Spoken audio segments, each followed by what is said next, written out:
열왕기상 18장 30절에서 40절 말씀입니다. 제가 한 절, 여러분이 한 절 교독으로 함께 읽도록 하겠습니다. 그러자 엘리야가 온 백성들에게 말했습니다. 내게 가까이 오라. 그들이 다 그에게로 가까이 오자 엘리야는 부서진 여호와의 제단을 고쳤습니다.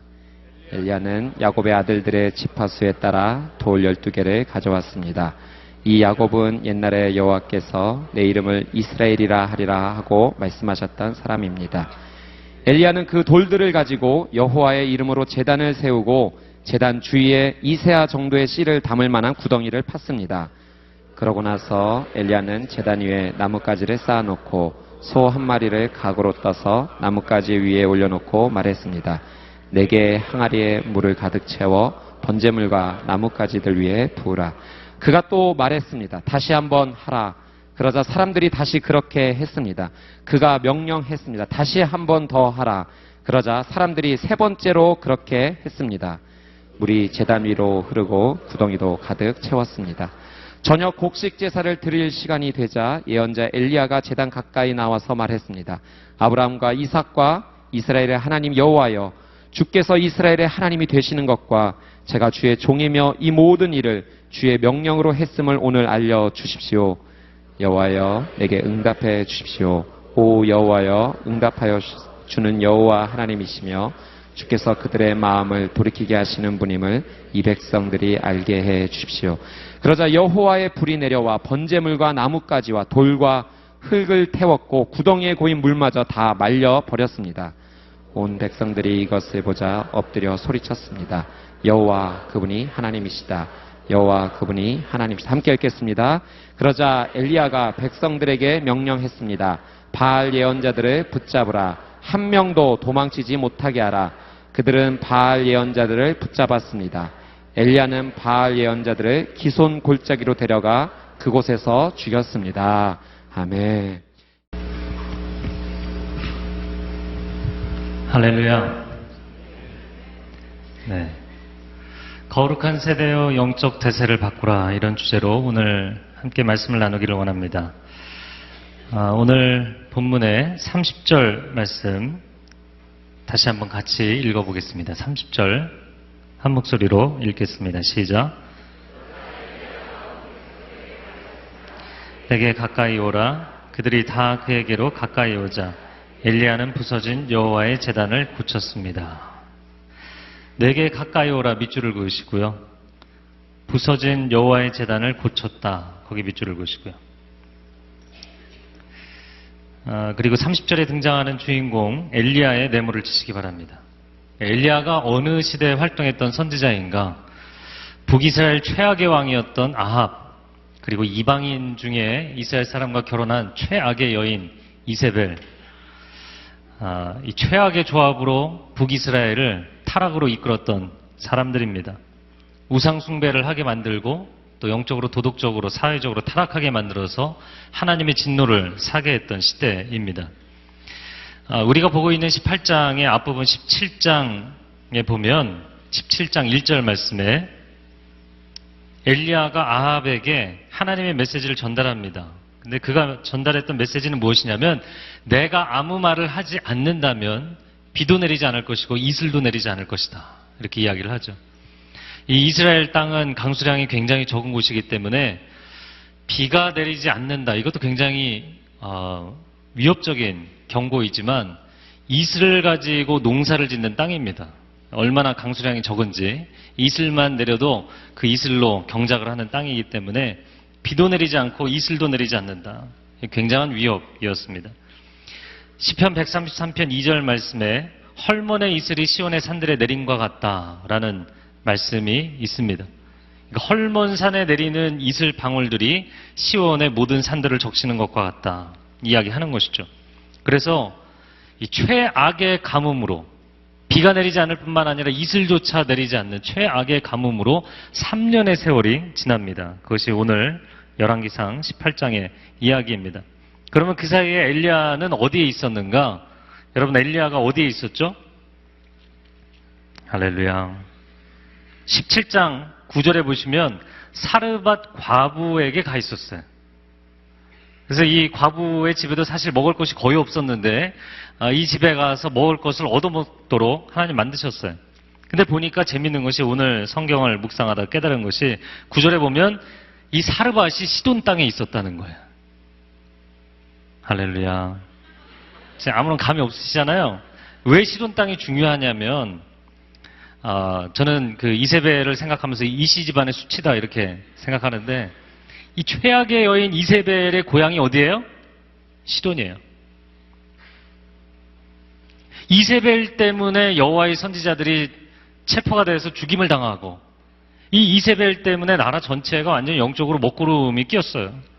그런데 그 이세벨의 고향 땅에 엘리야를 보내셨다는 거예요.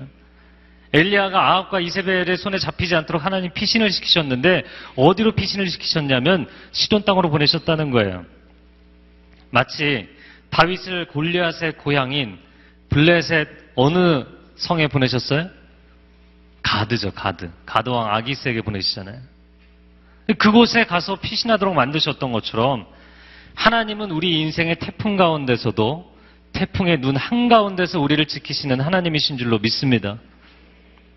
이세벨은 엘리야가 도망을 치고 3년 동안 비도 오지 않고 이슬도 내리지 않고 더욱 독이 올라서 여호와의 종들을 잡아다 잡는 족족 죽이기 시작했다라는 거예요.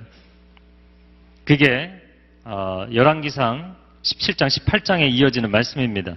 그런데 오바댜라는 인물이 나오는데, 이 오바댜는 오바댜가 아니라 오바댜흐죠. 그래서 야흐로 끝나는 것은 여호와라는 뜻이에요. 오벳은 종이란 뜻이기 때문에 오바댜라는 사람의 이름의 뜻은 여호와의 종입니다. 네, 아무도 안 적으시네요.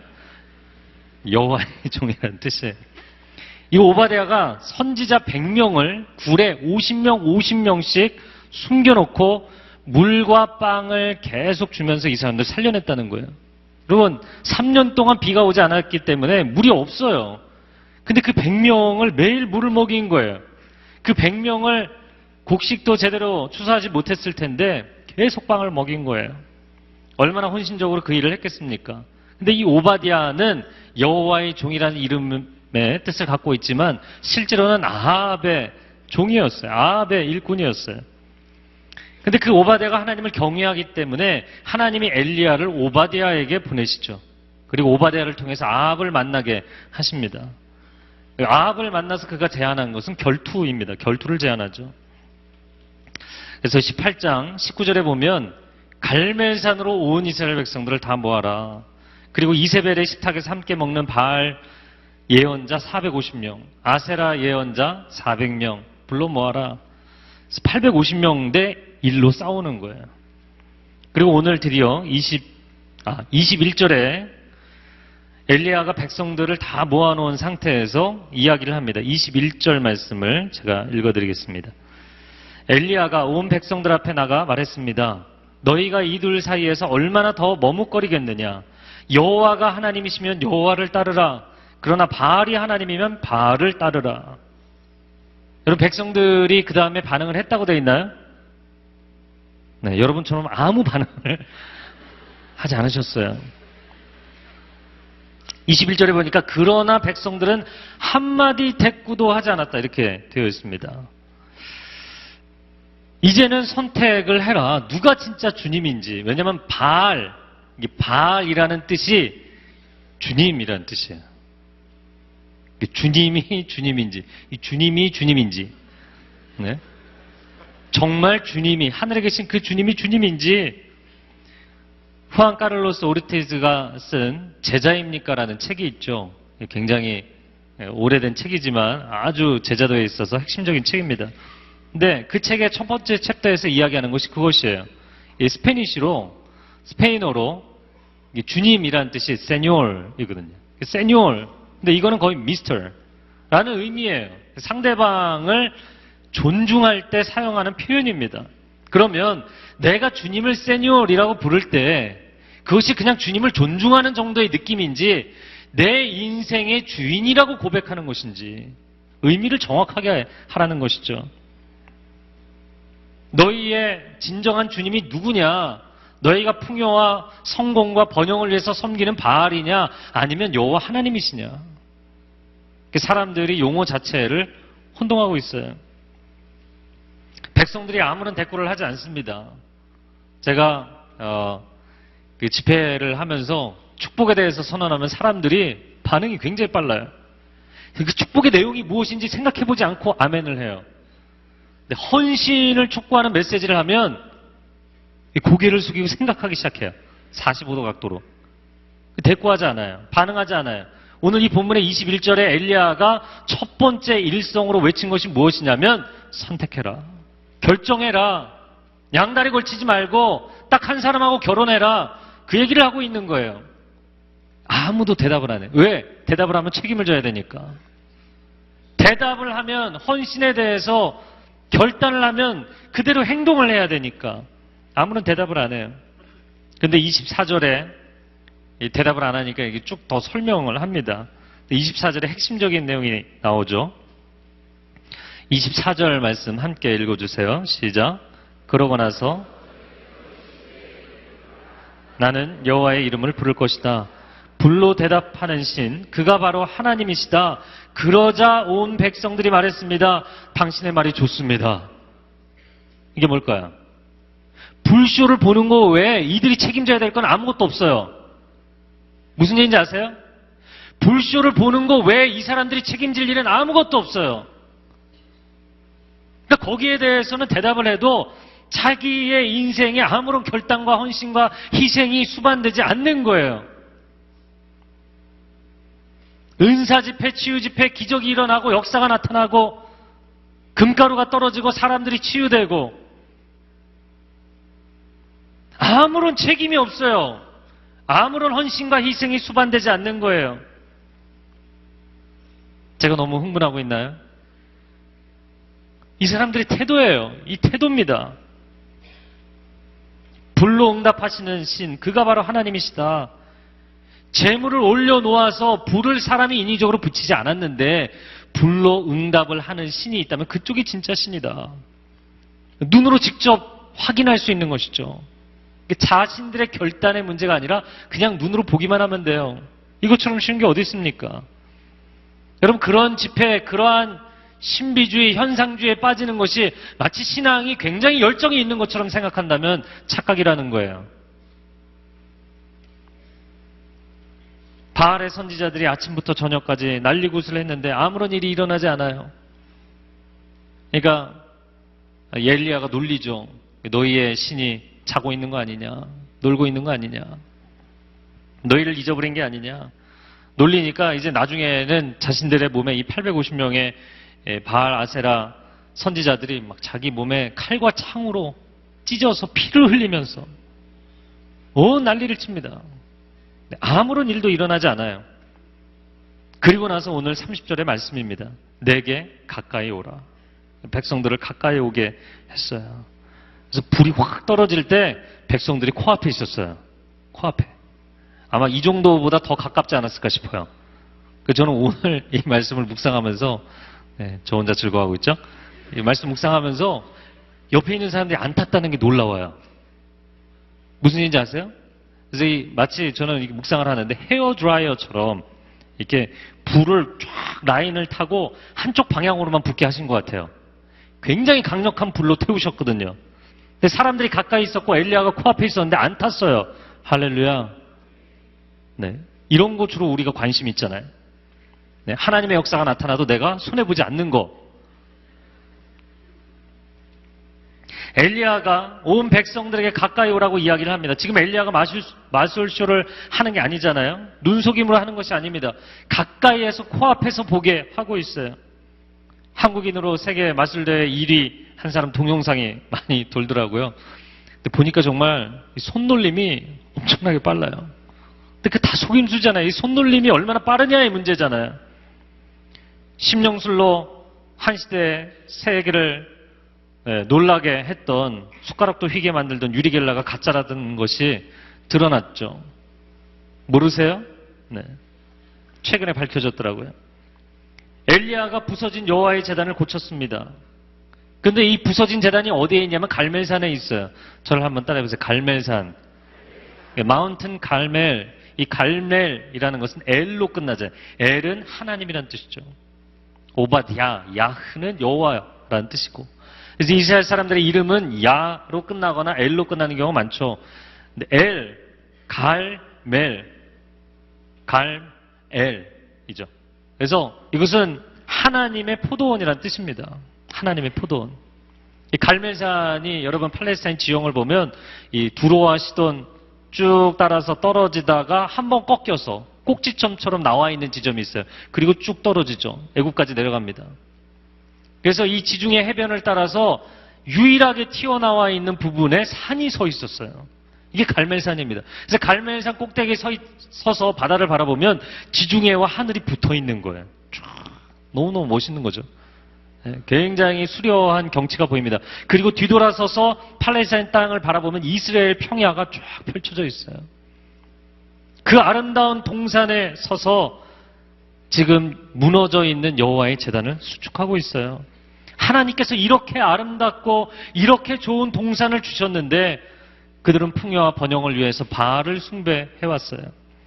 그들은 다산과 쾌락을 위해서 다산의 신, 쾌락의 여신 아세라를 섬겨왔어요. 엘리야가 갈멜산에서 무너진 제단을 고쳐 세웁니다. 바알과 아세라의 선지자들이 주류를 이루고 있던 시대에 하나님 앞에 쌓았던 그 제단이 처참하게 무너져 있었어요. 다시 닦은 것입니다. 눈물 나는 장면이죠. 저는 이 장면을 묵상하면서 하나님, 이 나라 대한민국은 갈멜산과 같이 하나님께서 우리에게 주신 축복의 땅인 줄로 믿습니다. 심장 수도 서울을 보면 한강이라는 물줄기와 남산이라는 센터를 중심으로 해서 한반도의 심장 역할을 하고 있어요. 이곳에서 우리가 무너진 예배의 제단을 다시 쌓을 수 있게 해주십시오. 엘리야와 같이 무너진 단을 다시 쌓는 역사가 있게 해주십시오. 대한민국 수도 서울이 정치로, 경제로, IT로, 문화예술 분야로 다양한 곳으로 세상에 유명해질 수 있겠지만 예배자들이 모인 곳으로 유명해지는 도시가 되게 해주십시오. 하나님 앞에 헌신한 거룩한 젊은 세대로 인하여서 세상에 알려지는 도시가 되게 해주십시오. 여러분, 은혜는 하나님이 주시는 것인 줄로 믿습니다.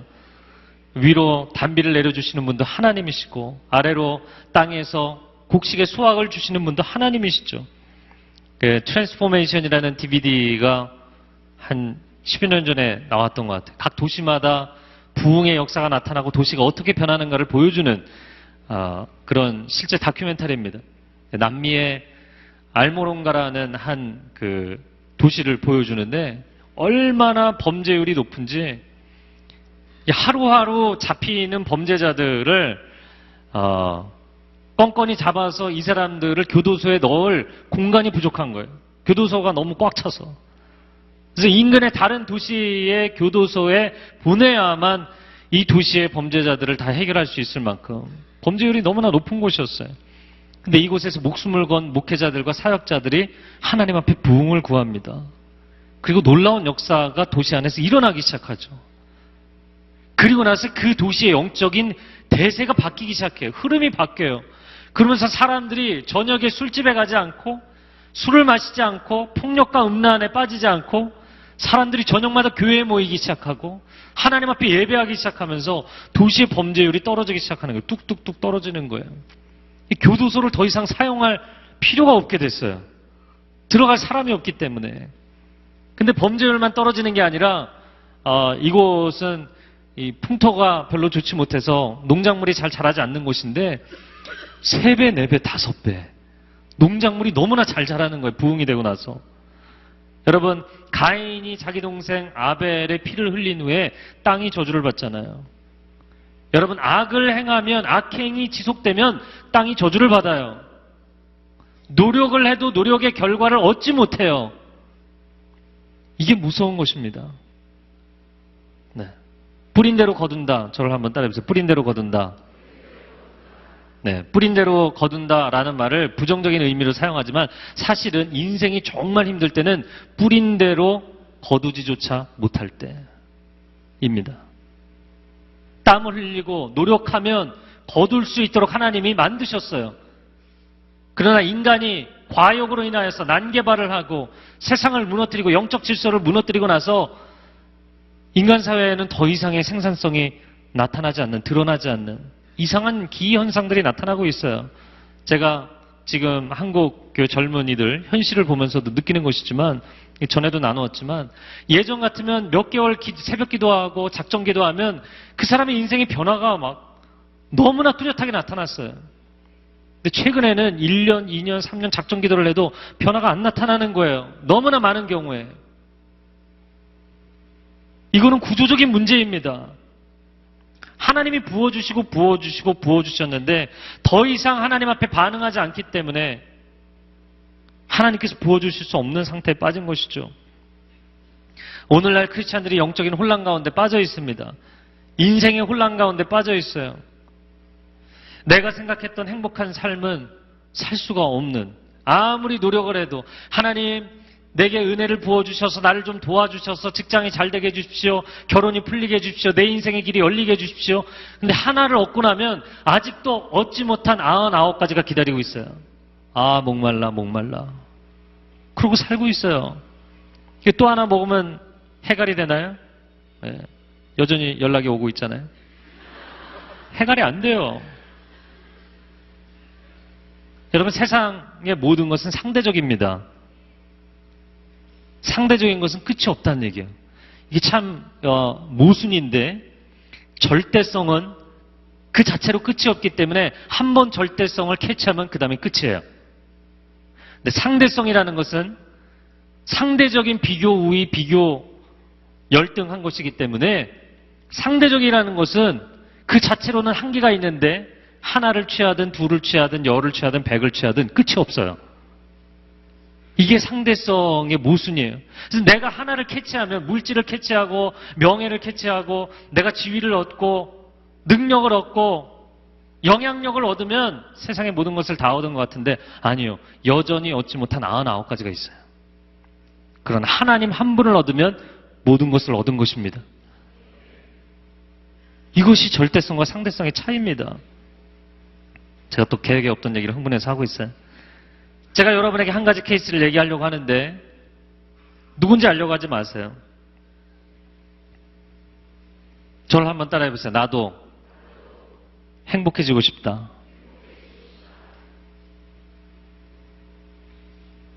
그 사람이 상담을 하면서 처음으로 입을 떼서 했던 말이에요. 저도 행복해지고 싶습니다. 결혼했어요. 이혼의 위기에 있어요. 그 사람만 보면 고통스러워요. 한 공간 안에 있다는 게. 이제는 저도 저의 인생을 살고 싶고, 이제는 저도 행복해지고 싶습니다. 조언을 구해서 계속 같이 살아도 불행하고, 이혼을 하면 또 다른 불행이 기다리고 있을 것입니다. 이혼을 하고 또 재혼을 하면 이번엔 third time, 또 다른 종류의 불행이 기다리고 있을 것입니다. 그럼 도대체 어떻게 해야 되느냐? 하나님 외에는 내게 행복의 필요 조건이 없다라는 것을 인정하는 지점까지 가야 돼요. 이게 힘든 거예요. 굉장히 힘든 거예요. 결혼하신 몇 분이 고개를 끄덕거리시는데, 결혼을 하기 전에 내 옆에 짝이 있어야만 행복할까요? 할렐루야. 생기면 또 다른 종류의 불행이 패키지로 따라와요. 여러분, 결혼을 하면 완전히 행복해져요? 행복도 있지만 또 다른 종류의 어려움과 불행이 패키지로 따라와요. 하나님 외에는, 즉 결혼을 해서 있지만 모든 것을 내가 다 잃어버려도 하나님 한 분만으로 나는 행복할 수 있습니다. 그 상태가 되면 그 가정은 행복해질 수 있습니다. 이게 참 역설적인 거예요. 싱글로 살아가면서 내게 짝이 있든 짝이 없든 난 하나님 한 분으로 행복할 수 있습니다. 네, 몇 분이 과감하게 아멘을 하셨어요. 다른 사람들은 다 고민하고 대답 안 하잖아요. 한 2명 아멘 했어요. 네. 여러분, 그런 고백이 있어야만 행복할 수 있어요. 나도 행복해지고 싶다라는 그 말을 들으면서 제가 그 말을 어제 낮에 앉아서 한참 1시간 이상 묵상했어요. 나도 행복해지고 싶다. 그럼 남은 다 행복한데 나만 행복하지 않은 거잖아요. 그렇죠? 그럼 남들이 다 행복한가요? 다 행복하세요? 부분적으로 행복하고 부분적으로 불행하죠. 그렇죠?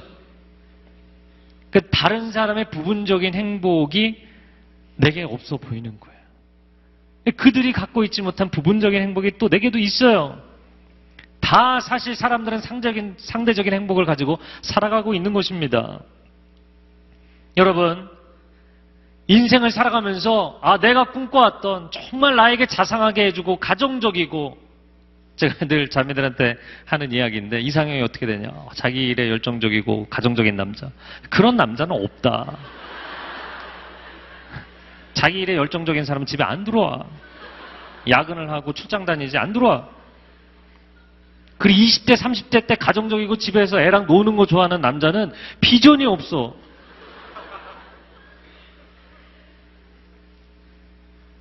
그래서 자기 일에 열정적이면서 가정적인 남자를 어떻게 찾겠냐고요. 제가 무슨 얘기를 하고 있죠?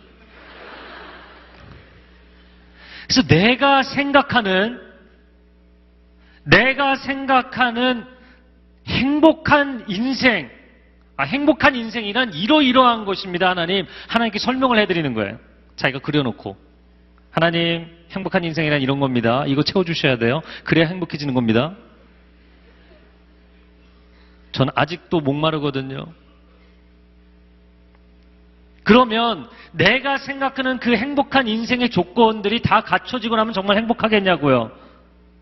제가 그분과 한참 상담을 하고 나서 맨 마지막에 기도해주고 나서 또 생각나서 한마디를 더 해줬는데, 그건 뭐냐면 당신이 생각하는 행복한 인생이라는 것은 그냥 당신의 생각일 뿐이다. 왜?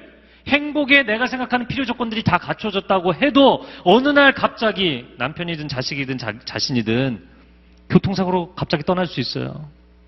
갑자기 암에 덜컥 걸릴 수 있어요. 애가 태어났는데 애가 불구일 수 있어요. 인생은 어떠한 일이 생길지 모르는 거예요. 내가 생각하는 행복의 필요 조건들이 다 갖춰지면 드디어 하나님 좀 나를 도와주시는구나. 우리는 무엇을 위해서 신앙생활을 하고 있는 것인가? 내가 원하는 그림을 다 그려놓고 원하는 메뉴 딱딱딱 집어서 웨이터한테 주문해놓고 앉아서 기다리는 거예요. 포크앤 나이프만 들고. 그 하나님이 음식 한 접시씩 갖다 주는 거, 시중들게 만드는 거예요. 세뇨리라고 불렀지만 사실은 하나님을 웨이터로 부려먹고 있는 거예요. 그리고 주문한 대로 음식 안 나오면 짜증내면서 다시 갖고 오라고 하고. 바알과 아세라를 섬긴 것입니다. 우리는 크리스찬들이에요. 예수 그리스도를 얻은 사람은 모든 것을 얻은 것입니다.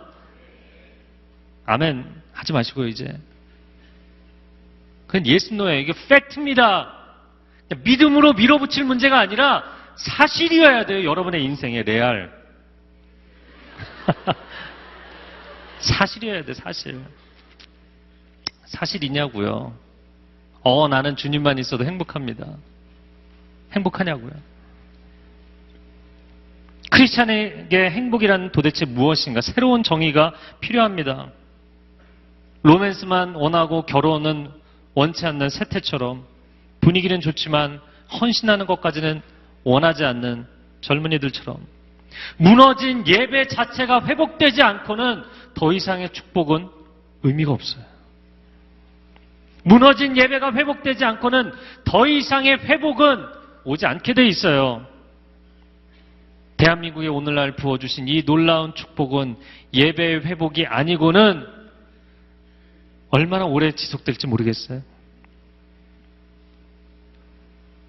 우리가 감당하기 어려운 만큼 하나님 사실 부어주셨어요. 그렇죠? 너무나 감당하기 어려울 만큼 부어주셔서 여러분 우리의 전 세대까지는 웰빙을 꿈꿨잖아요. 근데 지금은 핵심 키워드가 뭐죠? 힐링이에요. 제가 제 책에도 썼는데 첫 번째 책이 나왔어요. 할렐루야. 웰빙이 아니고 힐링이에요. 너무 많이 먹어서 소화가 안 돼. 너무 많이 누리고 너무나 빨리 달렸고 너무나 높이 올라갔기 때문에 힐링이 필요한 거예요. 웰빙이 아니고. 그런 시대에 살고 있습니다. 여러분, 그러한 시대에 근본 자체가 회복되지 않고는 의미가 없는 것입니다. 뭐 하나 세상적인 거 가져간다고 해서 근본적인 치유가 일어나지 않아요. 제가 최근에 또 한 사람을 상담했는데 누군지 알려고 하지 마세요. 이 사람 딱 만났는데 자기 신앙의 성장을 위해서 여기 계실지 모르겠어요. 본인인 척 하지 마세요. 신앙의 성장을 위해서 상담을 하러 오셨어요. 근데 아주 간단하게 신앙 성장을 위해서 상담하고 싶다고 해서 만났는데 봤는데 아무런 문제가 없어 보여요. 너무나 멀쩡해요. 너무나 멀쩡한 정도가 아니라 너무나 훌륭해 보여요. 하는 일, 또 본인이 열심히 노력해서 계속해서 프로모션이 되고 또 자기가 하는 일에서 진척이 있고 신앙생활도 너무나 열심히 하고 너무나 멀쩡해요. 내 얘기를 들어보니까 영적으로 자기 자신을 사랑하는 마음이 없는 거예요. 나 자신을 긍정할 수 없는 거예요. 교회에서도 또 부모님에게서도 자기가 자기 자신을 바라보면서도 조금 더 해야 돼. 조금 더 해야 돼. 넌 부족해. 넌 여전히 부족해. 계속해서 그런 메시지만 들은 거예요. 너의 있는 모습 그대로 하나님이 사랑하신다라는 그 메시지의 밸런스가 없이 살아온 거예요. 너무너무 열심히 살았는데 자기 인생의 완성을 위해서 열심히 달려왔는데 자기는 늘 부족한 인생인 거죠. 마음에 안 드는 거예요. 사람들이 칭찬해주면 칭찬이 칭찬으로 안 들려요. 왜? 내가 나를 칭찬해줄 수 없기 때문에. 그래서 제가 이런 거는 주전공이잖아요. 제 인생이 그랬기 때문에. 여러분, 근본 자체가 self-esteem, 자기 자신을 사랑하되 그게 세뇌가 아니라 하나님이 나를 사랑하시기 때문에 사랑할 수 있는 이 파운데이션이 깔리지 않으면 회복은 없습니다. 예배의 단을 쌓지 않으면 이 땅에 회복은 없습니다. 예배자로서의 헌신이 회복되지 않고는 성공도, 물질도, 명예도, 결혼도, 여러분이 그토록 원하는 결혼도 다 의미 없어요. 예배의 회복이 필요합니다. 여러분 젠가 해보셨죠? 젠가. 문화생활을 좀 하세요. 젠가. 젠가를 이렇게 쭉 세웠는데 무너지잖아요. 그럼 그거 다시 세우겠다고 위에서부터 쌓나요? 맨 밑바닥에서부터, 베이스부터, 파운데이션, 이 기초부터 쌓지 않고는 쌓아 올릴 수 없어요. 너무나 뻔한 거예요. 그건 어린아이도 아는 거예요. 하나님과의 관계, 여러분 인간관계 이전에, 가족관계 이전에, 직장 상사와의 관계 이전에, 학교 교수님과의 관계 이전에 내가 나 자신을 바라보는 다중자아가 인간 안에 있잖아요.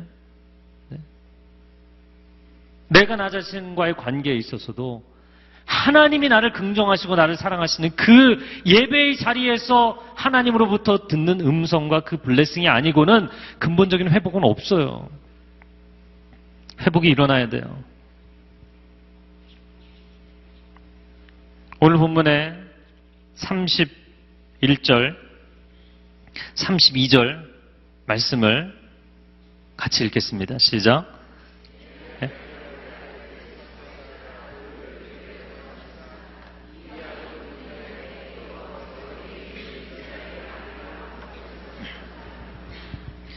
엘리야는 그 돌들을 가지고 여호와의 이름으로 제단을 세우고 제단 주위에 2세아 정도의 실을 담을 만한 구덩이를 팠습니다. 엘리야는 무너졌던 제단을 고친 뒤에 그 위에 12개의 돌을 가져와서 얹었습니다. 이 12개의 돌은 이스라엘 12지파를 의미하는 것이다 이야기하고 있죠. 야곱이라는 인물이 얼마나 세속적인 인물이었습니까? 인간적인 방법으로, 인간적인 술수로, 거짓으로 자기 인생의 복을 끌어안으려고 애쓰다가 고생한 인생이죠. 그러나 그가 인생의 가장 절박한 순간에 하나님을 만났고 이스라엘이라는 이름을 얻었어요. 이스라엘이라는 이름을 얻었어요. 그 이름, 이스라엘의 이름, 그 존재를 상기시켜주는 것이죠. 31절에 내 이름을 이스라엘이라 하리라 밑줄을 그으시고요. 이름에 동그라미 치시고요. 32절 말씀에 엘리야는 그 돌들을 가지고 여호와의 이름으로 제단을 세우고 여호와의 이름으로 제단을 세웠다 밑줄을 그으세요. 거기 이름에 또 동그라미 치세요. 31절에 이스라엘을 내모치시고 32절에 여호와의 내모를 치고 연결을 시키세요.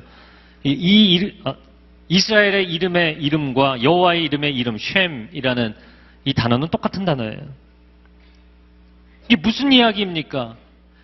이스라엘의 12지파를 상징하는 돌들을 가지고 단을 쌓았는데 이 단 자체가, 이스라엘 자체가 여호와를 위하여 세운 단이라는 거예요. 이스라엘의 이름, 이스라엘의 존재와 하나님의 이름, 하나님의 존재는 불가분의 관계입니다. 이거 때려야 뗄 수 없는, 뗄 수 없는 관계예요. 이스라엘은 이 제단처럼 하나님께만 바쳐져야 되는 나라인 것이죠. 그것을 위해 하나님이 이 민족을 부르셨죠.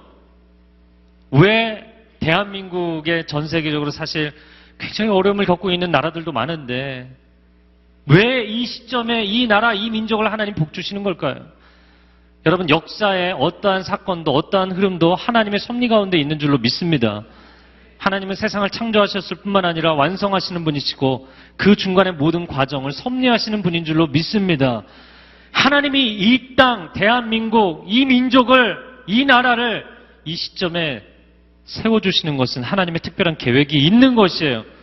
만약에 그 하나님의 섭리와 하나님의 계획을 우리가 이행하지 않는다면 더 이상 블레싱을 해줘야 될 이유가 없는 거예요. 더 이상 단비를 내려줘야 될 이유가 없는 거예요. 더 이상 하나님 앞에 부르짖는 사람들의 간구와 기도를 하나님께서 응답해 주셔야 될 이유가 없는 거예요.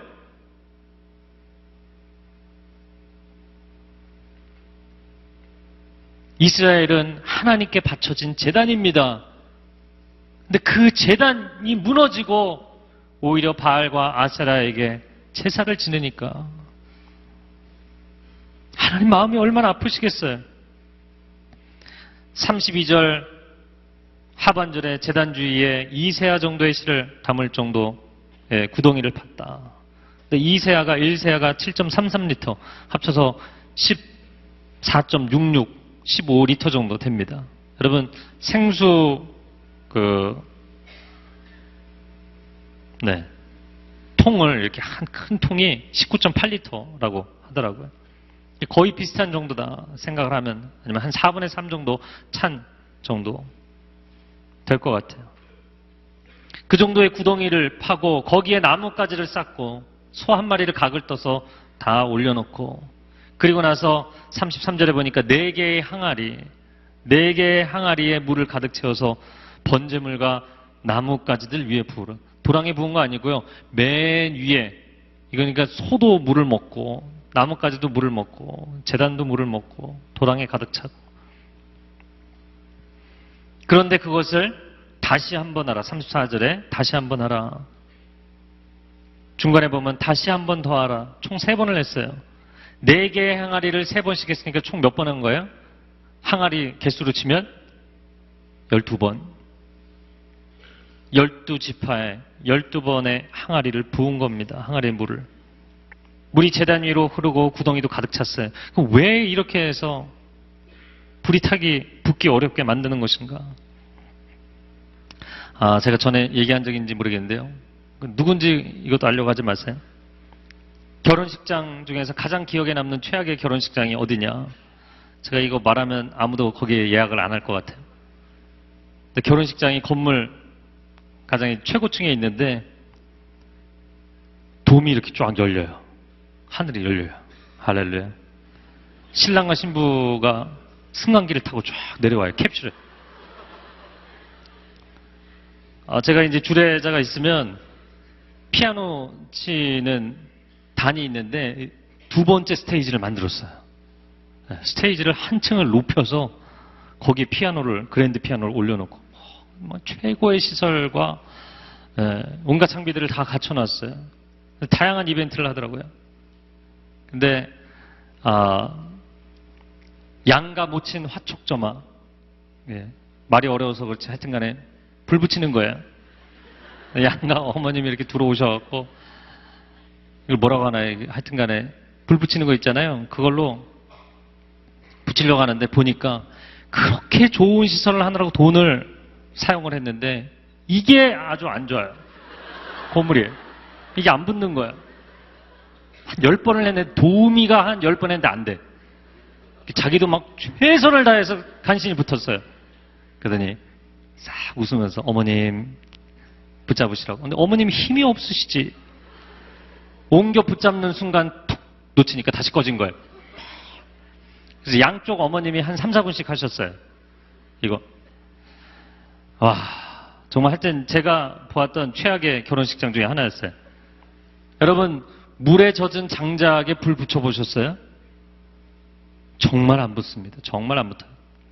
중고등부 때 캠프파이어 하던 곳 기억이 나는데, 이 건물, 높은 건물이나 나무에서 하다가 또 사고 날 위험이 있기 때문에 높은 건물, 이 사각 모서리 위에서 철사로 쫙 도화선을 연결을 해서 장작더미 한가운데 이렇게 불쏘시개가 떨어지게 만드는 거예요.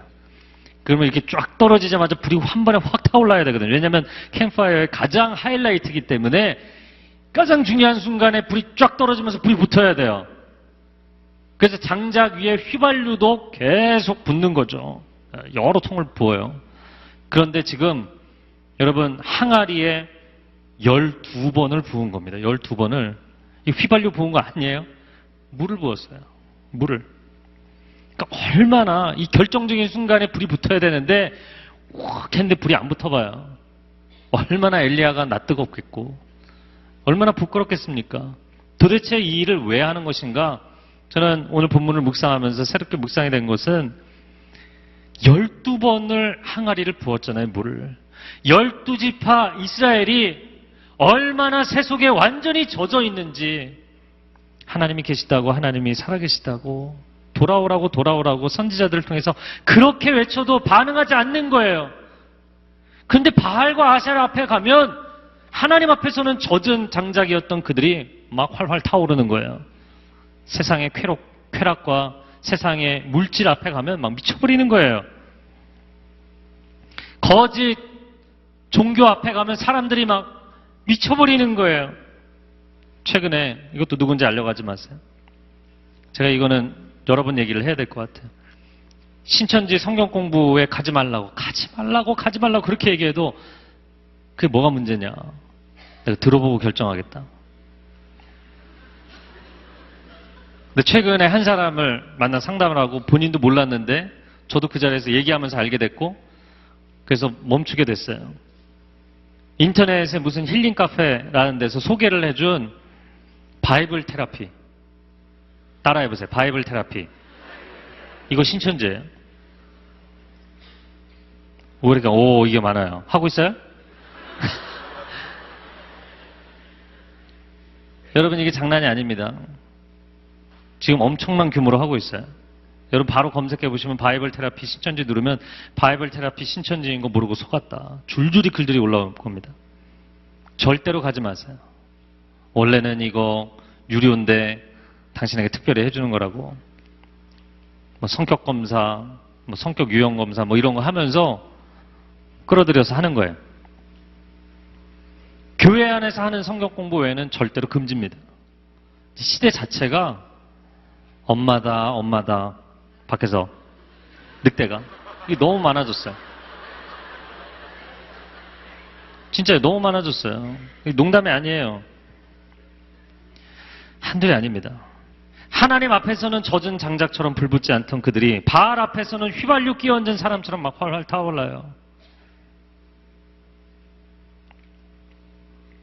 세속의 향락, 문화, 물질, 문화에는 환호하는데 여러분 정치인, 기업인들 성접 때 사건에 대해서 사람들이 뭐냐 수사가 난항이고 어떻게 저런 일이 무슨 어떻게 저런 일이에요. 이 시대의 문화 아닙니까? 여러분의 문화 아닙니까?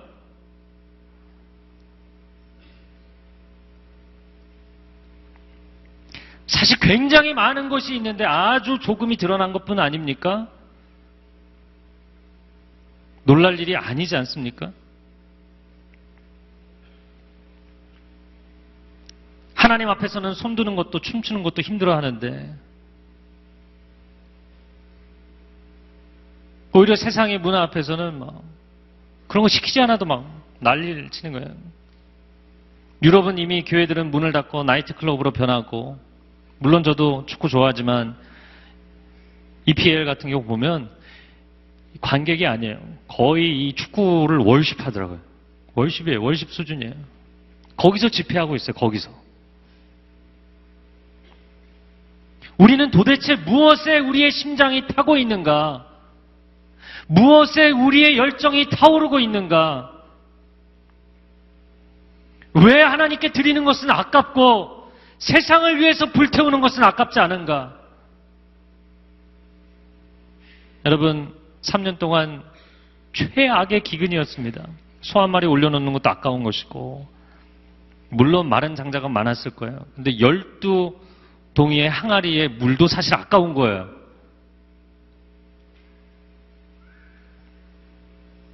하나님 앞에 다 부어드리고 태웠어요.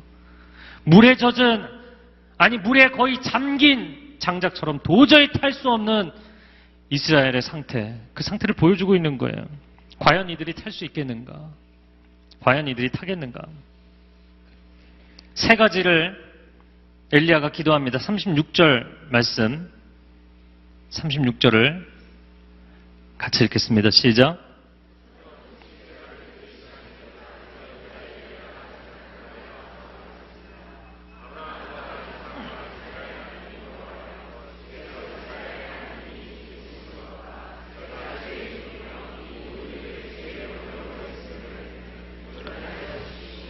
아브라함과 이삭과 이스라엘의 하나님 여호와여, 주께서, 첫 번째 번호를 매기세요.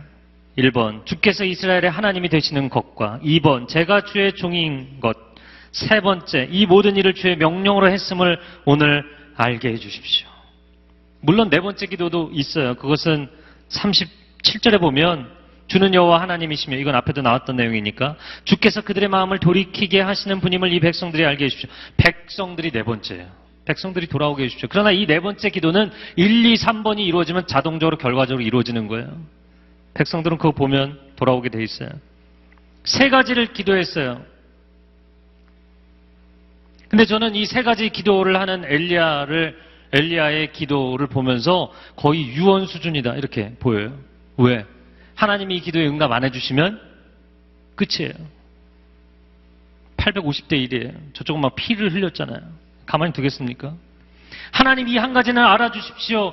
여호와만이 하나님이십니다. 그리고 나는 주의 종입니다. 그 주의 종이기 때문에 주께서 명령하신 대로 저는 순종했을 뿐입니다. 이 이상하고 위험한 행동을 한 것은 내가 주의 종이고 주는 하나님이시고 내가 그 명령에 순종했기 때문에 이 일을 한 것입니다. 너무나 단순하죠. 여호와가 하나님이시고 나는 여호와의 종이고 그러므로 여호와의 명령에 순종했을 뿐이에요. 누가 시킨 것도 아닙니다. 누가 주문한 것도 아닙니다. 그냥 하나님이 하나님이시기 때문에 이 일을 한 것이고 내가 주님의 종이기 때문에 이 일에 순종한 것입니다. 여러분, 부흥은 사람이 일으키는 것은 아니에요. 부흥은 하나님이 일으키시는 것이에요. 그러나 부흥이 언제 오냐면 목숨을 건 하나님의 사람이 준비가 되었을 때 오는 거예요. 목숨을 건 이 한 사람. 하나님, 내가 인생을 흐지부지 사느니 나의 단 한 번의 인생을 하나님께 드리고 싶습니다. 이런 마음의 결단을 하는 사람들이 나와야 돼요. 실제로 그렇게 인생을 사는 사람들. 오늘 제목을, 사실 제가 붙인 제목은 아닌데, 거룩한 세대의 영적 대세를 바꾸라. 거룩한 세대까지도 필요 없어요. 이 사람들은 그냥 따라오는 거예요. 다윗이 골리앗을 쓰러뜨렸을 때 이스라엘 군대가 블레셋에 와 하고 몰려가는 것처럼 이미 대세가 바뀐 다음에 가는 거예요. 엘리야 한 사람이 850대 1로 싸워서 대세가 바뀐 다음에 이 백성들이 그 우상 숭배 선지자들을 죽였을 뿐이에요. 세대가 대세를 바꾸지 않았어요. 목숨을 건 한 사람이 대세를 바꾼 것입니다. 목숨을 건 한 사람이 나와야 합니다. 모세 한 사람 때문에 대세가 바뀌는 것이에요. 다윗 한 사람 때문에 대세가 바뀌는 것이에요. 에스더 한 사람 때문에 대세가 바뀌는 거예요. 엘리야 한 사람 때문에 대세가 바뀌는 거예요. 여러분, 도미노 패를 이렇게 쫙 수천 개, 수만 개가 만약에 도미노 패가 연결이 돼 있다. 그럼 이 도미노 패를 다 무너뜨리고 싶다. 그러면 중간에 한가운데 들어가서 막 무너뜨린다고 해서 다 무너지는 게 아니잖아요. 키퍼슨이 있죠. 처음에 키가 되는 가장 중요한 첫 번째 패가 있어요. 바로 당신이 그 첫 번째 패라면 하나님 앞에 헌신을 하셔야 돼요. 근데 당신이 헌신을 안 하고 있으면 나머지 패는 하나도 무너질 수 없어요. 당신이 그 민족을 책임져야 되는데 당신이 그 민족에게 가지 않으면 수천, 수만의, 수십만의 패가 무너지지 않게 돼 있어요. 태산도 티끌을 모아서 세우는 법입니다. 10만 대군도 한 사람의 병사로부터 시작되는 것이에요. 그리스를 넘보던 페르시아 100만 대군을 이기는 것도 스파르타의 300명의 헌신된 용사들을 통해서 시작된 것이고, 그 300명이 시작한 것도 한 사람 스파르타의 왕 레오니다스에서 시작한 거예요. 언제나 한 사람입니다. 결국 하나님은 한 사람을 찾으시는 거예요. 양화진 외국인 선교사 묘지에 가보십시오. 여름에 놀러 갈 곳 많지만 가보세요. 우리나라에 선교에 불을 붙인 언더우드 선교사, 그가 이 땅에 발을 디뎠을 때 그의 나이가 불과 25살이었습니다. 장로교 선교에 불을 붙인 마펫 선교사 불과 26세였어요. 아펜젤러 27세, 의료 선교를 시작한 알렌 선교사 25세예요. 30대 인생의 1년조차도 하나님 앞에 드리지 않은 사람들은 회개하세요. 우리는 100세 시대를 이야기하는 시대에 살고 있습니다. 10대 때 공부하고 20대 때 취직해서 30대 때 돈 벌고 40대 좀 더 돈 벌고 50대부터 나머지 50년 놀고 먹는 것이 인생의 비전이 아닙니다. 하나님 그게 인생의 비전이라고 우리에게 얘기하신 적이 없어요. 당신의 젊은 날 1년, 2년 하나님 앞에 드리세요. 물론 두려워하는 것이 무엇인지 알아요. 1년 드렸다가 나머지 80년을 다 요구하실까 봐.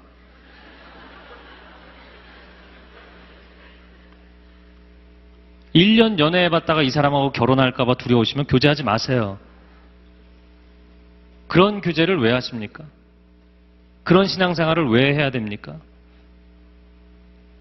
도대체 하나님께 사랑한다고 이야기하는 것을 하나님이 어떻게 믿으라는 이야기입니까? 1, 2년 선교지 갔다가 내 인생 다 드리게 될까 봐 두려우시면 당신은 도대체 왜 신앙생활을 하고 있습니까? 11조도 아닙니다. 101조예요. 100년에 1년이에요. 101조를 드리지 못하면서 과연 우리가 이 시대의 대세를, 영적 대세를 바꿀 수 있다고 하나님 앞에 요구한다면 그거 자체가 무리예요. 아예 요구하지를 말아야 합니다. 여러분, 젊은 날 인생을 방황하면서 3년, 4년, 5년씩 허비하지 않나요? 1년, 2년을 하나님 앞에 드리지 못하나요? 우리는 시대의 영적 대세를 바꿀 힘이 없어요. 세상의 흐름에 무작정 끌려가면서 살고 있어요. 이번에 책을 쓰면서 사실은 한 4년 전에 5년 전이네요. 밴쿠버에 새벽 예배 드릴 때 무릎 꿇고 기도하는데 하나님 갑자기 책 제목들을 막 주셨어요. 믿거나 말거나. 그래서 하나님 책을 쓰라고 하신다고 얘기하고 다녔어요. 근데 책을 계속 못 썼어요. 작년에 써서 가지고 갔더니 들어왔나 해서 이 책으로는 안 된대요. 내려놨어요, 그냥. 또 다시 기도하고 썼어요. 책을 많이 쓰신 분이 그런 얘기를 하더라고요. 책 한 권 쓸 때마다 수명이 단축된다. 정말 수명이 단축되는 것 같아요. 우여곡절이 많았지만 하나님이 시키셔서 쓴 겁니다. 하나님 뭐 책임지시겠죠. 제가 오늘 이 이야기의 마지막 부분이에요. 저희 큰아들은 돈에 대해서 특별히 민감한 아이예요. 어려서 경제관념을 키우느라고 캐나다에 살 때 캔이나 병이나 재활용하는 거 가서 도와주면 그거 용돈으로 줬어요. 그리고 그거 세이브하게 하고 11조 하나님 앞에 드리고 선교 구제연금 11조 따로 떼고 그리고 하나님 앞에 드릴 주일헌금 떼고 그 나머지 하게 했어요.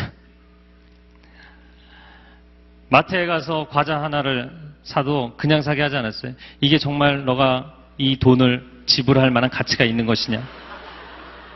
피곤한 부모죠. 피곤한 부모. 자전거가 자기 사고 싶대요. 자전거 필요하대요.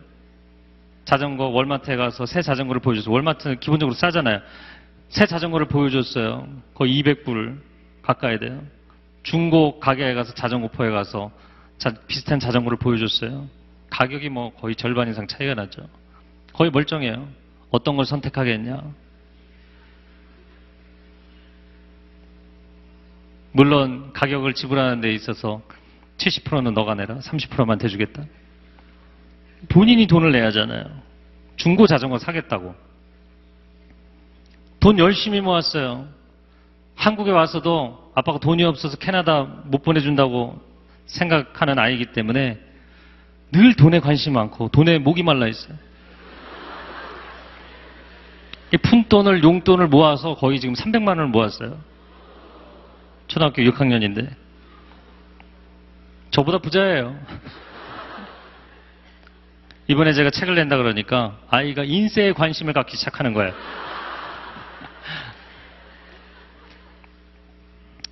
제가 아이에게 설명해 줬어요.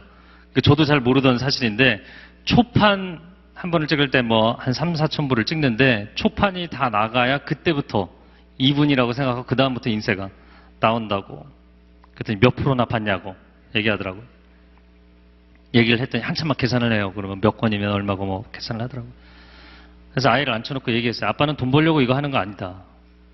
하나님이 기뻐하시는 일을 하기 위해서 이거 하는 거다. 그리고 제가 이제 앞부분에 그 저자 소개 있잖아요. 근데 첫 번째 책이 있고 아무도 그걸 써줄 사람이 없어서 제가 쓴 거예요, 사실은. 제가 제 이야기 썼는데 맨 밑에 제가 번역한 15권을 적어놨거든요. 15권 번역한 중에 아빠는 하나님이 원하셔서 13권은 하나님 앞에 다 드렸다. 뭐? 다? 그럼 그게 얼마냐요? 다 합쳐서. 제 권당 얼마 계산을 하니까 얘가 계산을 해보더니 충격을 받은 거예요. 그게 100단위가 아니고 그 다음 단위거든요. 인세 수입 들어오면 어떻게 할 거냐고. 첫 번째 첫 열매는 무조건 하나님께 드린다. 그 다음은 뭐 그 다음에 하나님께서 말씀하시는 대로 하겠지만 그랬더니 또 묻더라고요. 다? 11조도 아니고 12조도 아니고 15조도 아니고 다? 애가 이렇게 묻더라고요. 그래 다. 그래 아이를 앉혀놓고 계속 설명했어요. 11조는 10분의 1만 하나님의 것이고 10분의 9가 당신 것이란 너 것이라는 뜻이 아니라 10 전체가 하나님으로부터 왔기 때문에 하나님이 원하시면 언제든지 다 드릴 수 있다는 뜻이다. 아빠도 엄마도 그리고 앞으로 너도 돈을 위해서 우리는 인생 살지 않는다. 우리는 하나님을 위해서 인생을 산다. 세상 사람들은 다 돈의 가치에 따라 살지만 우리는 돈 쫓아다니며 살지 않는다. 이번 주, 그게 지난주에 나눴던 대화예요. 그런데 지난 주말에 일기를 썼어요. 2013년 5월 19일 일요일 날씨 비 제목 훌륭한 사람. 원래는 그날 하루에 있었던 일을 쓰는 건데 이렇게 썼어요. 사람들은 훌륭한 사람이 되려면 공부를 해야 한다고 한다. 그래야지 좋은 대학을 가고 좋은 직장을 얻을 수 있기 때문이라고 한다. 하지만 나는 그렇게 생각하지 않는다. 공부를 잘하지 않아도 돈을 많이 벌지 않고도 얼마든지 훌륭한 사람이 될 수 있기 때문이다. 진정하게 훌륭한 사람이 되려면 자신의 정성을 쏟아서 다른 사람을 위해야 한다. 할렐루야. 돈, 두 번째 제목. 사람들은 돈이 있으면 무엇이나 할 수 있다고 말한다. 하지만 우애, 사랑과 같은 것은 돈으로 바꿀 수가 없다. 하긴 돈이 있으면 자기가 사회에서 필요한 것들을 살 수 있다. 신발, 옷, 자동차 등 여러 가지가 있다. 하지만 돈에 미쳐서 살면 점점 돈을 물 쓰듯이 써서 금방 돈이 바닥난다.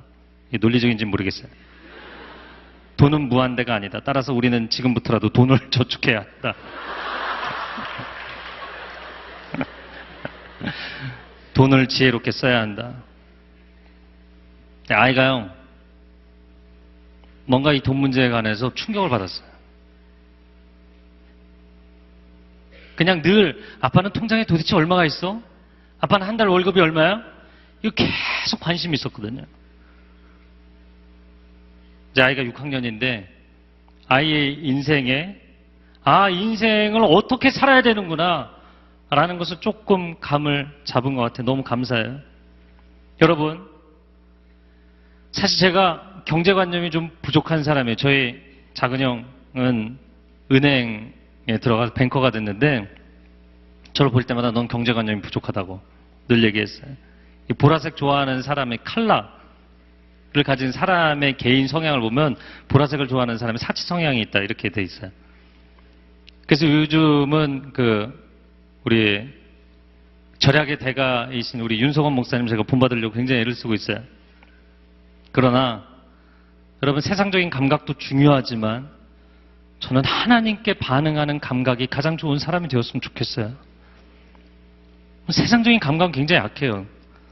제가 학창시절에 제일 못하던 과목도 수학, 경제 뭐 이런 거였어요. 그러나 돈 쫓아다니고 성공 쫓아다녀서 당신이 그것을 얻은들 여전히 당신의 인생에는 불행의 조건들이 깔려 있다는 거예요. 그리고 단지 그 수준만큼 살아가는 거예요. 우리는 하나님을 쫓아다니는 인생입니다. 우리는 돈 쫓아다니는 인생 아닙니다. 성공 쫓아다니는 인생 아닙니다. 제가 16년 차 돼가요, 오늘이게. 근데 제 연봉을 만약에 대기업 1년 차인 사람하고 연봉하고 비교해 본다면 아마 그 사람이 더 많을 거예요. 제가 이렇게 제 아들의 글을 묵상하면서 만약에 돈으로 사람들이 인생의 가치를 따진다면 저는 여러분 앞에 설교할 자격이 없어요. 그나마 그 받은 돈도 거의 다 물론 제가 쓴 것도 많겠죠. 여러분 저에게서 무슨 이야기를 들으시겠어요? 정말 중요한 한 가지는 하나님으로부터 이 모든 것이 왔고 하나님께로 다시 다 돌아갈 거예요. 100년, 90년, 글쎄 어떤 사람은 사고가 나서 일찍 할 수도 있어요. 3, 40년. 인생이 언제 가든 하나님이 주신 것이라고 당신이 고백하며 살고 있냐고요. 인생의 100세를 이야기하는 시대에 1년조차 하나님 앞에 드리기가 아까우면서 어떻게 하나님께 내 인생의 100년을 책임져 달라고 기도할 수 있냐고요.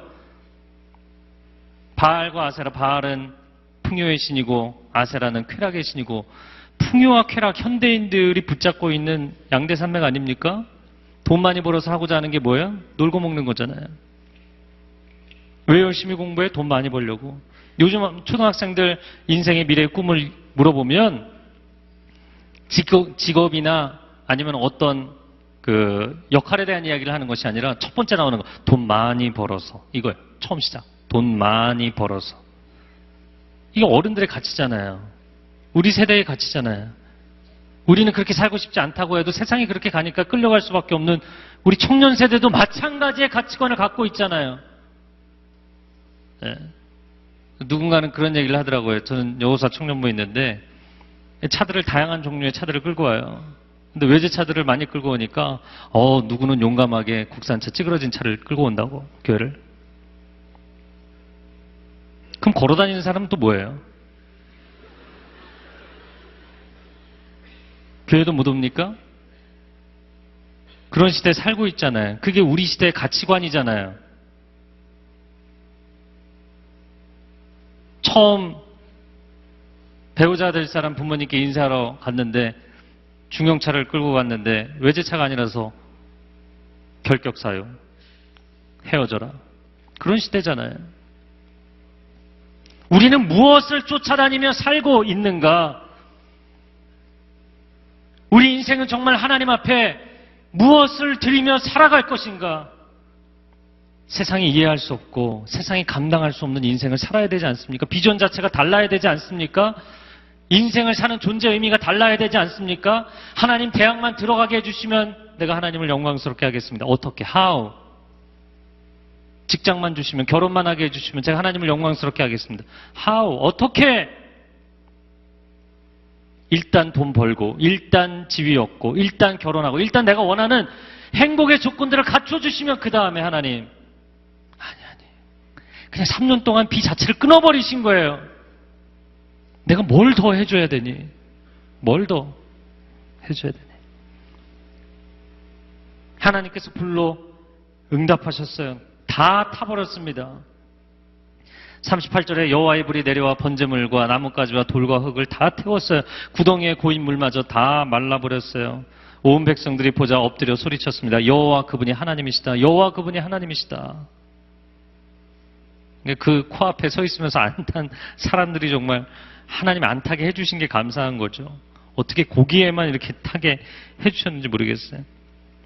40절 말씀 같이 읽겠습니다. 40절 시작.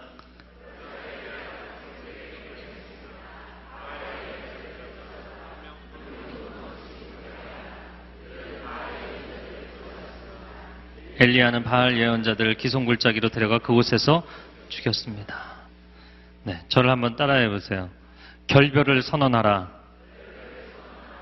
히브리서 12장 4절 말씀에 보면 너희가 죄와 싸우되 아직 피 흘리기까지 싸우진 않았다. 피 흘리기까지 싸우세요. 하나님 기뻐하시지 않는 것, 여러분의 인생에 하나님 이거 해주시면 그 다음에 하나님 기다려서 이제 아니 하나님 이것도 해주시면 그 다음 하나님 우선순위 바꾸지 마세요. 예배의 우선순위는 우리 인생에 결코 바뀌지 않습니다. 예배의 단을 쌓고 하나님을 하나님으로 인정하면 그 다음에 하나님께서 우리 인생에 새로운 선순환을 일으키실 것입니다. 여러분의 인생에 100년에 1년, 2년 하나님 앞에 구별하세요. 여기 있는 사람들이 다 선교지 나가시기 바랍니다. 다 나갔어요. 꼭 신학교 가야 되는 거 아니에요. 평신도 선교사도 가능해요. 다 나가세요.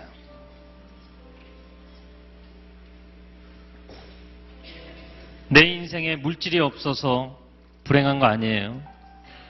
내가 아직 결혼할 사람 못 만나서 불행한 거 아니에요.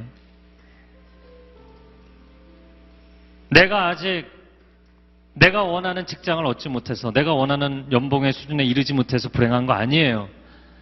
이미 우리는 행복의 필요 조건을 다 받았어요. 예수 그리스도 하나님의 아들 그 생명을 주시기까지 너는 존귀하다고, 너는 존귀하다고. 할렐루야. 그 얘기를 들었으면 창조주가 자기 생명을 바치면서 우리에게 존귀하다고까지 얘기해 줬으면 그 이상의 고백은 없는 거예요. 그 이상의 밸류는 없는 거예요. 그 정도 밸류가 내가 되고 나면, 그리고 이 절대적 가치를 부여받은 거잖아요. 그것을 하나님 앞에 던져서 살면 세상의 상대적 가치가 꿈꿀 수 없는, 상상할 수 없는, 계획할 수 없는 하나님의 일들이 시작될 줄로 믿습니다. 아멘. 저는 이 카운트다운 예배선교 컨퍼런스가 이 시대 젊은이들의 패러다임 시프트가 일어났으면 좋겠어요. 생각에, 가치관에, 라이프스타일에 패러다임의 전환이 일어나야 합니다. 먹을 거 다 먹고 누릴 거 다 누리고 즐길 거 다 즐기면서 하나님도 더불어 필요하고, 교양생활로 신앙생활 하지 마세요. 이제는 결단해야 됩니다. 기적이 나타나고 은사가 나타나고 불쇼를 보면 그것에 따라 반응하겠다가 아니라 여호와가 하나님이시면 그분을 주님으로 인정하라. 만약에 여호와가 하나님이 아니시면 너희가 원하는 대로 세상신을 섬겨라. 그 결단에 대해서 대답하는 사람이 이스라엘에 단 한 사람도 없었어요. 단 한 사람도. 한 사람이 나오면 그 한 사람이 한 민족을 변화시키고, 그 한 사람이 나오면 한 나라를 변화시킬 것입니다. 여러분 가운데 그런 헌신된 하나님의 사람들이 나오기를 축복합니다. 이 시간 기도하겠습니다. 하나님, 오늘날 젊은이들이 나의 인생이 너무 소중하기 때문에 과감하게 내던지지 못합니다. 하나님, 조금만 더 내가 원하는 모양 만들어 놓고, 그리고 점점 인생이 굳어져 버리고 세상의 방식에 익숙해져 버리면 예배의 자리는 어느 순간 그냥 위로를 얻기 위해서 필요한 자리이고, 하나님 앞에 반응하는 내 영혼의 반응파는 너무나 심하게 망가져 있고, 오 하나님 이 세대를 긍휼히 여겨 주시옵소서. 거룩한 사람들이 일어나게 하여 주시옵소서. 거룩한 세대가 일어나게 하여 주시옵소서. 물질 문명 한가운데 살아가지만 영원히 살아있는 사람들이 나오게 하여 주시옵소서. 영적 전쟁의 승리자들이 나오게 하여 주시옵소서. 예수 그리스도의 이름으로 사단을 향하여서, 어둠의 권세들을 향하여서 선포하고 하나님의 승리를 선언하는 사람들이 나오게 하여 주시옵소서. 하나님이 살아계시다는 것을 세상에 보여줄 수 있는 사람들이 나오게 하여 주옵소서. 세상의 방식이 아니어도, 경쟁의 방식, 누군가를 딛고 죽이고 올라서는 방식, 더 화려해야 되고 더 많이 가져야 되고 더 높아져야 되는 세상의 방식이 아니어도 십자가의 방식으로, 십자가의 방법으로 세상을 변화시킬 수 있다는 것을 보여주게 하여 주시옵소서. 기꺼이 낮아지고 기꺼이 겸손하고 기꺼이 섬기는 사람들이 세상을 변화시킬 수 있는 시대가 오게 하여 주시옵소서. 두 손을 들고 주여 삼창하며 기도하겠습니다. 주여, 주여.